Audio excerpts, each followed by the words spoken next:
अभ्रक नगरी को वापस उसकी चमक दी जाए, अभ्रक नगरी को फिर से अभ्रक नगरी लोग कह सके। जो अभी तो इसको लोग मजदूर से मालिक तक पे अवैध का ठप्पा लग गया है। कौन व्यवसायी चाहता है कि वो अवैध कहलाए? कौन मजदूर चाहता है कि वो छुप के काम करे?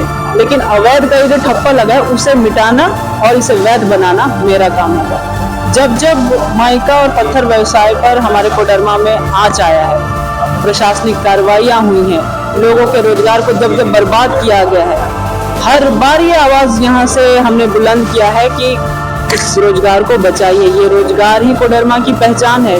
डिबरा और पत्थर व्यवसाय यही तो कोडरमा की पहचान है। पूरे शहर की भी चमक इसी से है। मेरा ये प्रयास रहेगा कि हमारी माताओं बहनों के लिए आत्मनिर्भर होने के लिए उनको भी उनके स्तर का रोजगार प्रदान किया जाए। हम जनमानस का जो स्नेह है, जो आशीर्वाद है, वो लगातार मेरे साथ रहा है। लगभग 15 वर्ष से काम किया है। क्षेत्र के सुख दुख में हमेशा रहे, संघर्ष करते रहे, कड़ी मेहनत हर दिन हर समय किया है। अब विधानसभा चुनाव की तैयारी ऐसा नहीं कि चुनाव के समय से हो रहा है। लगातार 14 वर्षों से, लगभग 15 वर्ष से काम किया है। क्षेत्र के सुख दुख में हमेशा रहे, संघर्ष करते रहे, कड़ी मेहनत हर दिन हर समय किया है। अपने कहीं ना कहीं निजी जीवन को छोड़ करके सामाजिक जीवन लगातार 15 साल से जी रहे हैं।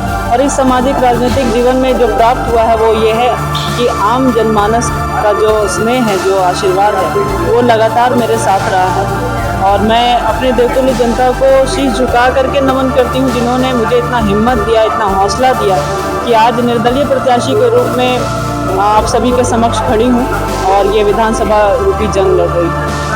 कि आप एक महिला है, महिलाओं के लिए संदेश क्या होगा विधानसभा चुनाव? हमारी जो ग्रामीण स्तर की महिलाएं हैं या शहरी महिलाएं हैं, आप देखेंगे तो पाएंगे कि महिलाओं के लिए कोई स्कोप ही नहीं है। या महिलाएं अगर शादी के बाद कुछ करना चाहें या शादी से पहले भी हमारी अगर दीदियां कुछ करना चाहें तो यहाँ उनके लिए कोई सुविधा नहीं है। हमारी ग्रामीण स्तर पे देखिए कि स्वयं सहायता समूह की जो दीदी हैं वो जुड़ी हुई हैं संगठनों के माध्यम से। मिनिमम इंसेंटिव उनका कितना है? 1500 मात्र। तो महिलाओं को ऐसे नहीं कि कुछ राशि मिल जाए और उसके बाद वो खुश हो जाए, नहीं। महिलाओं को पहचान मिलनी चाहिए सशक्त महिला के रूप में, आत्मनिर्भर महिला के रूप में। तो मेरा ये प्रयास रहेगा कि हमारी माताओं बहनों के लिए आत्मनिर्भर होने के लिए उनको भी उनके स्तर का रोजगार प्रदान किया जाए।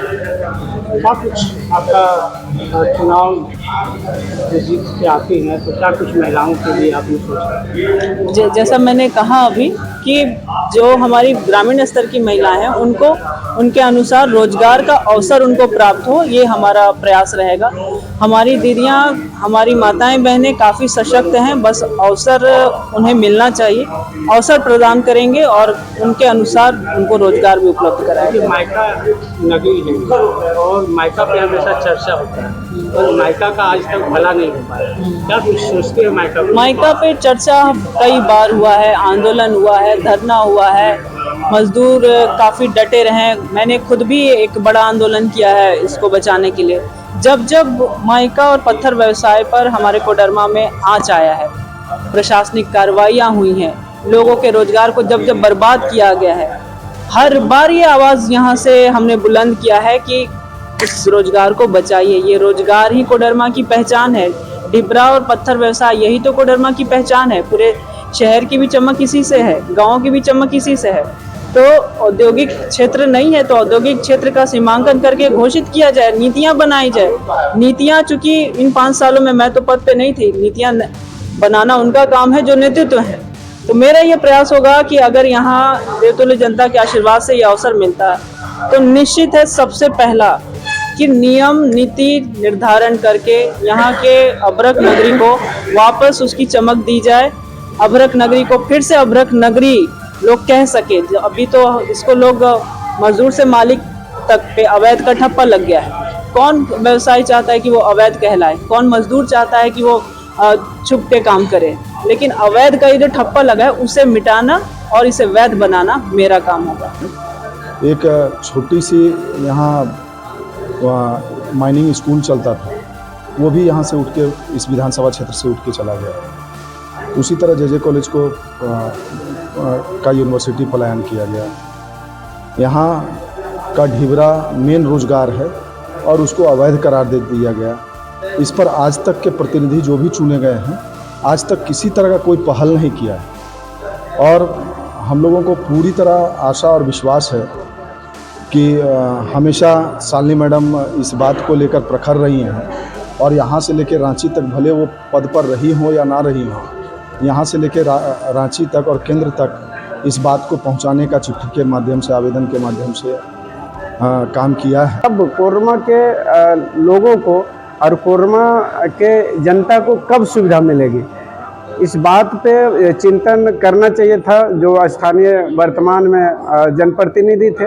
खैर उनका समय चल गया। अब आने वाले समय में माननीय शालिनी जी के कंधों पर इन तमाम जिम्मेदारियों का बोझ है और वो निश्चित रूप से हम सबों का विश्वास को रखेगी और सारी समस्याओं का निदान